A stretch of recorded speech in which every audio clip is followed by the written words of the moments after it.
Now that you're acquainted with the dashboard, we're going to go ahead and start diving a little bit deeper into each tab. Now, each tab, the way that it works is it has several sections to it and sub tabs within that tab. So go ahead and follow along with me. And I know it might get a little confusing, but just really simply think of it as it's a tab within a tab within a tab. And the reason is we have options. We want to have more options within that option. And that's the reason we keep going down this almost like stair type of effect. But anyway, let's go ahead and walk through this first one. And what I will do is, because these things are, each tab has a lot of in-depth options to it, I'm going to go ahead and make one video per tab section. So the first one we're going to start off with is actually the invites or review invites section. And in this review invites section, there are a couple of options with it. You have the recipients, you have email and invite and opt-ins forms. And then within the first tab, you have the recipients, and you can see them. They're all sorted by different tabs here. You have pending, active, inactive, email/text activity, funnel activity, which is in beta, and tags, which gives you the option to sort your recipients. In this section here, what you're doing is you're emailing your potential customer or customers to ask them to join your list of email recipients. Through this list, we'll be going ahead and setting up different email campaigns that we'll be sending out to them to ask them either for reviews or to give them information. And this is how we will keep track of that. In the pending section, what we will do is we can go ahead and add a list of all the people that we already have as customers, or we can upload a CSV or a Excel sheet into this area, and we can add all those recipients there. So as I mentioned, you can add them one by one by clicking this add a recipient button, and then you will see an option to enter their email, their first name, their last name, and tags. Now you will notice that the email is required, and so is the first name. At the very bottom, once all this is filled out, you'll see a checkmark option here that says, I certify that all recipients have opted in to receive these communications. Meaning, you can go ahead and mass upload all these people onto a list, but we do want to make sure that we're courteous and that we get permission to email these people, as we don't want to be seen as spam. So that's how you would add one manually. If you do decide to upload as a CSV or spreadsheet, then what will happen is you will have to upload a actual file, which is in the comma separated value, which is CSV, or an Excel spreadsheet. And once again, you have to certify that all recipients have opted in to receive these communications. Now, if you look up right above this section, it says choose a file to upload C sample. You'll actually be presented with a spreadsheet that looks like this. This is a very simple comma separated value spreadsheet in which the person has their email address, their first name, last name, phone number, and tags.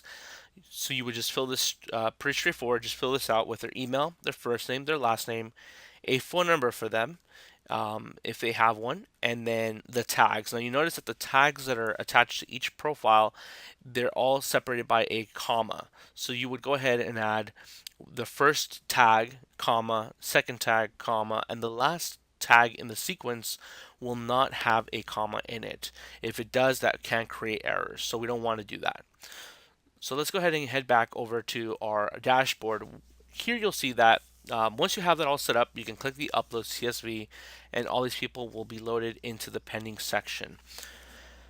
Now, in this pending section, what will happen is a email will be sent out to them to confirm, or if you went ahead and you check that box, it'll just go ahead and push them into the active section here, which is active recipients.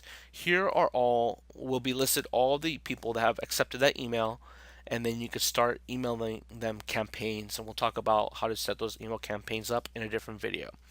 If they choose not to accept that request, then they will be put into an inactive state, or if they don't respond to the email at all, you can go ahead and manually push them over to a inactive state, and they will appear under the inactive tab. And the reason why we want to hold on to these people is maybe in the future we will try to get them to once again join our list. And it's very important to build that following. So we want to make sure we have a place that we can hold on to these people that decide not to subscribe at this time. Now, in the next one, what you'll see is the email text activity. When you go ahead and you send out an email campaign or a text message campaign, you want to see the results of the fruits of your labor, right? So what we want to do is see who has um, open the email or close the email, and that's why we have this option here. You'll be given the email or phone number of the person, their name, what kind of activity was done, whether they opened it or didn't open it, when the email was sent out from the portal, and who it was uploaded by. And of course, you have some sort options here so that you can filter to see when the last email sent, the newest first, oldest first, the alphabetical order of your list, and how many of these to show. As these lists can get pretty long, we want to make sure we have some type of sort order here. Now, one thing that will happen is there is a limit on how many emails can be sent out a day, and that's represented here by this usage number here.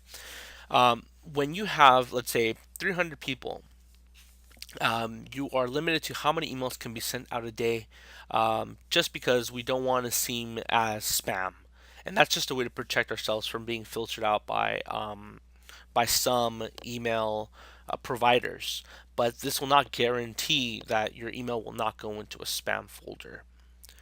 So what happens when we max out our amount of usage per day?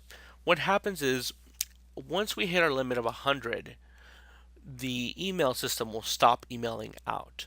And as people open the email or delete the email or don't respond after a certain amount of time, then the following people that are in the queue will be emailed. The reason we know that they opened it or clicked on a link is there is tracking information on the links that are sent to them, and with that, when they go to our funnel page, and we'll talk about the funnel page in a future video, the system will know that they have taken action on the email sent to them through the email campaign, and now the following person that is on the queue will be emailed out, and so on and so on. Here in the beta version, we will see what people are coming to our portal page. And as I mentioned before, because of our tracking, we can tell who is actually in the funnel page. And like I said, this is still in beta, so it still might have a couple of bugs in it. But overall, this will give you an idea of who has successfully came to your email campaign or text message campaign.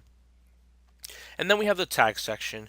Here we can see all the tags of the recipients that are added there and how you can start kind of studying what groups of people belong to what type of thing. So if you have a party, let's say, or in this case, a list of people, and 10 of them are scientists and the others are salespeople, we can start we can start recognizing which group is which by the tags that we set in place. And we are able to modify these and be able to delete certain things out of here that we don't feel are relevant. So that's basically the review invites. This is how we will track to see what progress we've made with our email campaigns or text messaging campaigns. And this gives us a very easy way to visualize what we are doing. In the next video, we'll talk about email campaigns and how we will use those to get people to, or our call to action to get people to our landing page so that they can leave us a review or so that we can get some type of information from them.